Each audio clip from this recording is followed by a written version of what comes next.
প্রিয় চাকরিপ্রার্থী বন্ধুরা, আসসালামু আলাইকুম।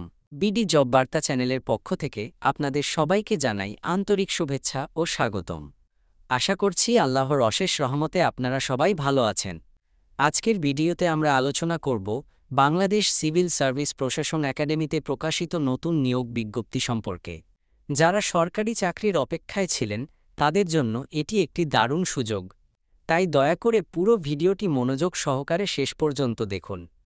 বাংলাদেশ সিভিল সার্ভিস প্রশাসন একাডেমিতে 7টি পদে মোট 15 জনকে নিয়োগ দেবে।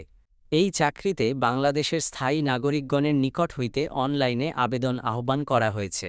পদগুলোতে নারী ও পুরুষ উভয় প্রার্থীরা আবেদন করতে পারবেন। বিজ্ঞপ্তিটি প্রকাশিত হয়েছে 23 জুলাই 2025 তারিখে। অনলাইনের মাধ্যমে আবেদন শুরুর তারিখ 15 জুলাই 2025 তারিখ সকাল 10টা থেকে এবং আবেদনের শেষ তারিখ 14 আগস্ট 2025 তারিখ বিকাল 5টা পর্যন্ত। 1 জুলাই 2025 তারিখে প্রার্থীর বয়স হতে হবে 18 থেকে 32 বছর। বয়স গণনার ক্ষেত্রে কোনো এফিডেভিট গ্রহণযোগ্য হবে না। আবেদন করতে হবে অনলাইনে http://bcsaa.teletalk.com.bd ওয়েবসাইটে প্রকাশিত নির্দেশনা মোতাবেক।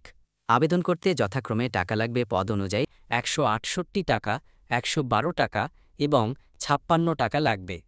অনলাইনে আবেদন জমা দেওয়ার সময় থেকে পরবর্তী 72 ঘণ্টার মধ্যে টেলিটক প্রিপেইড মোবাইল নাম্বার ব্যবহার করে SMS-এর মাধ্যমে পরীক্ষার ফি জমা দিতে হবে। চলুন দেখি বাংলাদেশ সিভিল সার্ভিস প্রশাসন একাডেমিতে কি কি পদে জনবল নিবে। প্রথমেই যে পদটি রয়েছে সেটি হল কম্পিউটার অপারেটর। পদের সংখ্যা 1 জন, বেতনের গ্রেড হল 11। শিক্ষাগত যোগ্যতা হল বিজ্ঞান বিভাগে স্নাতক বা সমমানের ডিগ্রি থাকতে হবে।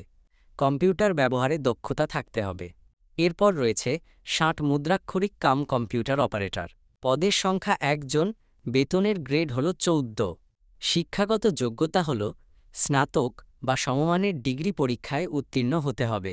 কম্পিউটার ব্যবহারে দক্ষতা থাকতে হবে এবং কম্পিউটার টাইপিংয়ে প্রতি মিনিটে শব্দের গতি থাকতে হবে বাংলা ও ইংরেজিতে যথাক্রমে 25 ও 30 শব্দ। এরপর রয়েছে অভ্যর্থনাকারী। পদের সংখ্যা 1 জন, বেতনের গ্রেড হল 16। শিক্ষাগত যোগ্যতা হল উচ্চ মাধ্যমিক বা সমমানের পরীক্ষায় উত্তীর্ণ হতে হবে। এরপর রয়েছে অফিস সহায়ক। পদের সংখ্যা 8 জন, বেতনের গ্রেড হল 20। শিক্ষাগত যোগ্যতা হল মাধ্যমিক স্কুল সার্টিফিকেট বা সমমানের পরীক্ষায় উত্তীর্ণ হতে হবে। এরপর রয়েছে ক্লাস অ্যাটেন্ডেন্ট।